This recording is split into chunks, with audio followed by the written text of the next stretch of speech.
If you're wondering why fixed mortgage rates just went up again, it started with oil and not the Bank of Canada. If you think mortgage rates move because of the Bank of Canada, that belief is exactly what's costing people thousands right now, because something global just changed and it's quietly pushing your mortgage rate higher. Let's go. Another reaction video. It is so timely in today's marketplace that there is upward pressure on our market. So I had a couple of emails drop in my inbox this morning on the future of fixed rates. So we've seen oil prices skyrocket because of geopolitical issues, and then that has had upward pressure on inflation and the bond yield, which is now spilling into the mortgage market. So I'm going to break down this article. It's a combination of like this article from Yahoo Finance and then a couple other ones that I've received. And I think it's important that we unpack it here. So I was reading this specific article this morning, and the headline is talking about oil pushing towards $100 a barrel. And right away, you probably just scroll past it, right? Like I did. But this is exactly the kind of thing that ends up affecting your mortgage. So let me read this one part that I've highlighted. Oil futures had one of their biggest single day swings, spiking towards $119 before dropping back. That's insane volatility. And when you see oil moving like that, that's not just an energy story.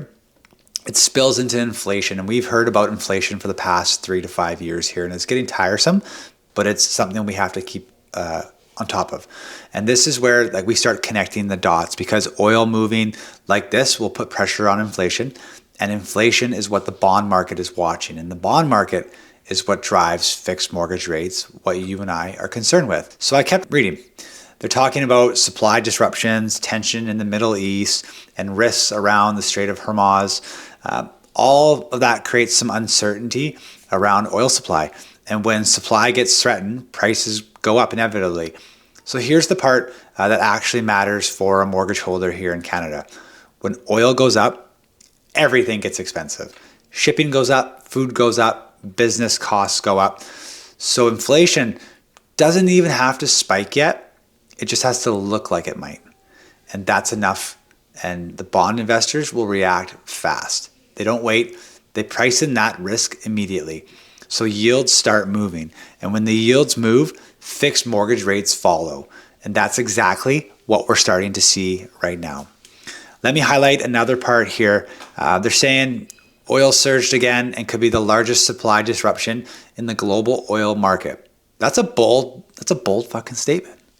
And at the same time, they're talking about inflation potentially jumping 1 or 2% because of this. And that's massive, because even a small shift in inflation, expectations can move bond yields quickly.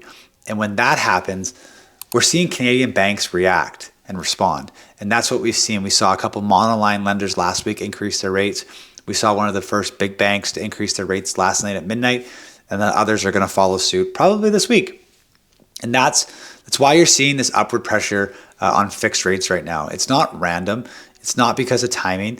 It's because of what's happening on a global scale. So let's make this real for you and I, the Canadian homeowner that has a mortgage. Let's say you were quoted a fixed rate 2 weeks ago, and now it's 0.5% higher. That doesn't feel like a big move, but on $600K, that's easily $150 to $200 more per month. Over 5 years, that's 10 grand. And here's what makes this even more unpredictable. I'm reading this, and oil shows how fast things are changing. Like we saw oil spike, then it drops, then it spikes again. Markets are reacting to this in real time. The stocks are moving, the traders on the floor and the big stock exchanges, they're moving stuff up and down, and the bond yields are moving as well. And lenders are watching all of it because they don't like uncertainty. They want to know what their profit's going to be. So what happens is they don't always react immediately, but when they start seeing a trend, that's when we see rates move. And that's what we're seeing right now, live time. And here's where people get tripped up. They turn this into a timing question. Should I lock in? Should I wait? What should I do? But if you're making decisions based on headlines like this, you're always going to feel behind. Because look at this situation, like, for example, if there's a ceasefire, oil could drop overnight. Inflation pressures could ease, yields could stabilize, and rates could come down. But if this drags on and oil stays elevated, inflation risk becomes very real, yields and rates will stay up. So you're not dealing with certainty, you're dealing with scenarios here. And this is why I've always said that strategy matters far more than rate. Because if your entire plan is trying to guess what happens next, you're always going to be one step behind and you're always going to be reacting. But if you understand the chain, oil to inflation, inflation to bonds, bonds to rates, you start thinking differently. You stop asking, where are rates going to go here? And you start asking, what's my plan if they go up? What's my plan if they go down? Because this isn't new. We've seen it for decades. We've seen it before. Different event, same pattern. We had 08 financial crisis. We had the Y2K revolution. We had COVID. We had the Ukraine-Russia war. We now have this Middle East war. Oil spikes, inflation fear rises, bond yields move, and rates follow. And right now, that exact chain of events is happening right now.